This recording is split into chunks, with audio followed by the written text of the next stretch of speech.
अब बच्चों काफी कुछ हम लोगों ने ज्यामिति में जान लिया है, उसको स्टोर भी कर लिया होगा आपने।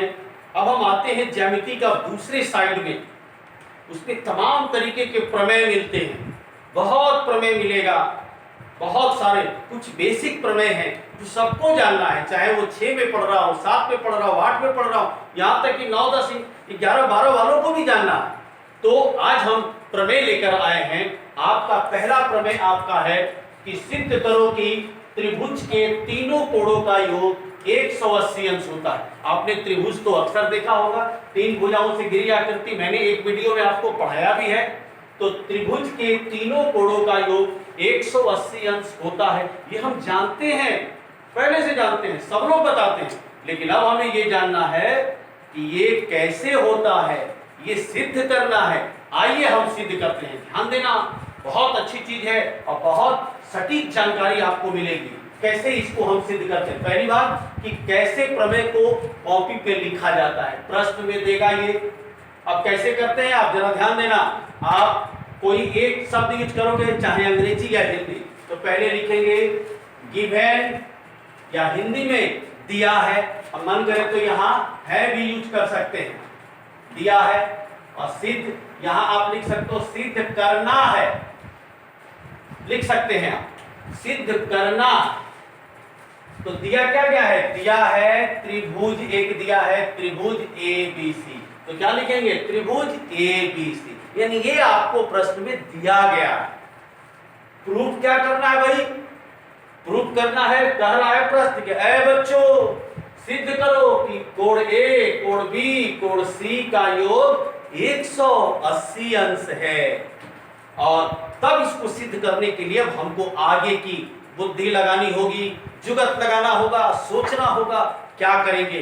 तो यहां एक जुगत लगाएंगे, एक अपनी बुद्धि का प्रयोग करेंगे, रचना कंस्ट्रक्शन करेंगे। क्या कि बिंदु A को केंद्र मानकर, ये बिंदु A को केंद्र मानकर इस BC के समांतर, BC के समांतर एक हम रेखा खींचेंगे। ये जानबूझकर डॉटेड, ताकि ये छोड़ छोड़ के इसलिए मैं बना रहा हूं ताकि रचना ऐसे ही करते हैं, रचना को गाढ़ी लाइन में नहीं डालते, ऐसे ही करते हैं आप। ये आपकी एक इस तरीके से एक रचना, मन करे तो यहां नाम रख दो DE, यहां लिख देंगे कि बिंदु A से BC के, इस BC के समांतर, समांतर बता चुके हैं, समांतर एक रेखा DE खींचा। अब जब समांतर खींच दिया तो हम जरा कोण का नाम करते पहले। ये हमारा कोण मान लो 1 था, कोण A, और ये 2 और ये 3।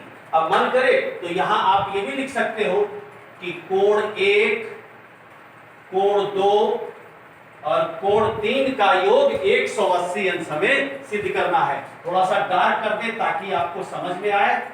2 और ये तीनों कोणों का योग 180 अंश। क्या किया, रचना किया, रचना हो गया। हम जब रचना किया तो यहां एक अलग से 2 कोण दिखाई दे रहा है, मेरे बच्चों को दिखाई दे रहा है ना। देखो यहां भी और यहां भी कोण, आपको मालूम है कि एक बिंदु से 2 किरण निकलती है तो कोण बनता है। देखो ये किरण, ये किरण, यहां एक मान लो 4 और ये आपका 5। ध्यान रहे ये दोनों रेखाएं पैरेलल हैं। अब आते हैं प्रूफ करेंगे इसको कि त्रिभुज के तीनों कोणों का योग 180 अंश कैसे होता है। प्रूफ, या आप उत्पत्ति भी लिख सकते हैं। कैसे प्रूफ करेंगे, देखो यहां सीधी रेखा है और सीधी रेखा पर ये तीनों कोणों का योग कितना होगा रैखिक युग्म से, 180 अंश। तो लिखेंगे कोण 5 धन कोण 1 और ये कोण 4 बराबर 180 अंश। यहां लिख देंगे क्या चीज, रैखिक युग्म से, यहां रैखिक कोण से या ऋजु कोण सीधी रेखा पर ये हमारा कोण बनता है। ये आपका बराबर 180 अंश। इक्वेशन नंबर 1, समीकरण 1 हो गया हमारा। अब आते हैं, देखो जरा, ये और ये समांतर है साहब, दोनों BC BC और ये समांतर है। आइए देखो तिर्यक रेखा, तो ये 5, आइए तो एकांतर अंतःकोण युग्म हो गया। उसी तरीके से इधर देखो, यहां देखो, ये आपका कितना है 4, ये कितना है 3। तो नियम का प्रयोग हुआ। कौन सा नियम? एकांतर अंतःकोण। जब दो समांतर रेखाओं को एक तिर्यक रेखा काटती है तो एकांतर अंतःकोण आपस में बराबर होता है, मैं बता चुका हूं। तो यहां लिखेंगे 5 बराबर 2, कोण 5 बराबर कोण 2। इक्वेशन नंबर 2 कैसे साहब? एकांतर अंतः कोण से, यानी फिर जरा हो सकता है दिखाई ना दे आपको, तो मैं ये थोड़ा ब्लैक से लिख देता हूं। एकांतर